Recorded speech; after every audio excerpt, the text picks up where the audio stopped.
रहेगा एक ही प्रयास, गांव की तरक्की, गांव का विकास। ग्राम पंचायत नसीरपुर, पोस्ट शेरगढ़, जिला कौशाम्बी से आपका बेटा, आपका चहेता, प्रधान पद के प्रत्याशी, सूबेदार सेवा निवृत्त हरिओम ओझा उर्फ भीम ओझा जी इस बार है मैदान में आप सभी के सम्मान में। तो याद रखिएगा, आने वाले प्रधानी के चुनाव में भीम ओझा जी को जिताना है, अपना प्रधान बनाना है। गायक अभिषेक सिंह। हर माँ का बेटा है, बहनों का भाई, जनता के हक की ये लड़ते लड़ाई, जनता के हक की ये लड़ते लड़ाई। हर माँ का बेटा है, बहनों का भाई, जनता के हक की ये लड़ते लड़ाई।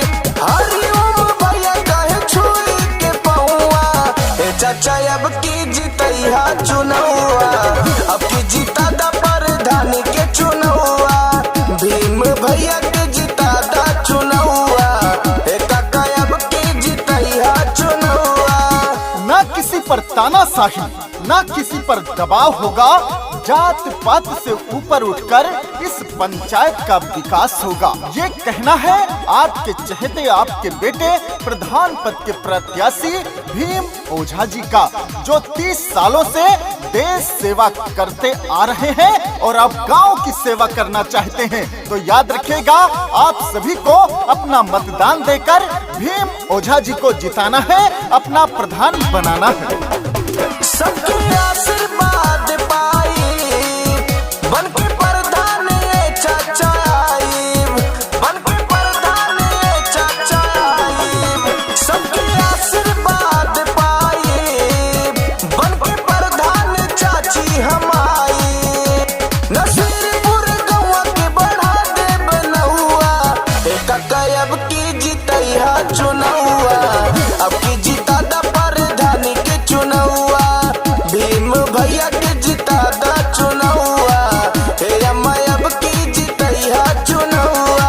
राहों में मुश्किलें हजार मिलेंगी, हर एक मोड़ पर नई तकरार मिलेंगी।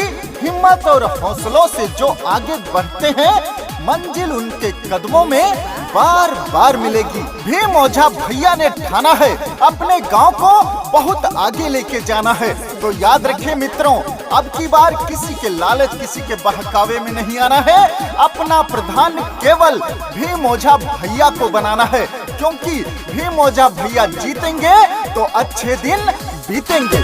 कौनो आफत पड़े दौड़ा यही है, सुख दुख में हो सथवा निभाई है, सुख दुख में हो सथवा निभाई है।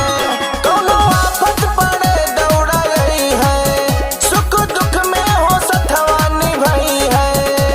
हम हाई चाचा तोरे घर के बेटा हुआ, हरिओम भैया के जीता दा चुनौआ, अब की जीता दा प्रधानी के चुनौआ, हे चाचा अब की जीता दा चुनौआ, भीम भैया के जीतैया चुनौआ। भीम भैया ऐसे व्यक्ति हैं जो सबसे मिलते हैं, सबके साथ चलते हैं, दुख सुख में सबके साथ खड़े रहते हैं, दिन रात सबकी मदद करते हैं और कहते हैं एक बार सेवा का अवसर दे, मैं अपने गांव की तस्वीर बदल दूंगा। हमको प्रधानी के पैसे से कोई काम नहीं है, जो भी योजना का पैसा आएगा सीधे गांव में लगाया जाएगा, हर योजना का लाभ सीधे गरीबों तक पहुंचाया जाएगा। तो याद रखिए, अपने गांव में तरक्की लाना चाहते हैं तो अब की बार अपना मतदान और आशीर्वाद देकर भीम ओझा भैया को जिताइए और प्रधान बनाइए, अपने ग्राम पंचायत नसीरपुर का भाग्य जगाइए। वादा करी है जो करके दिखाई है, अपने गौवा के खूब चमकई है, अपने गौवा के खूब चमकई है। वादा करी है जो करके दिखाई है, अपने गौवा के खूब चमकई है। हम हाई चाची तोरे घर के बेटा हुआ, हरिओम भैया के जीता दा चुना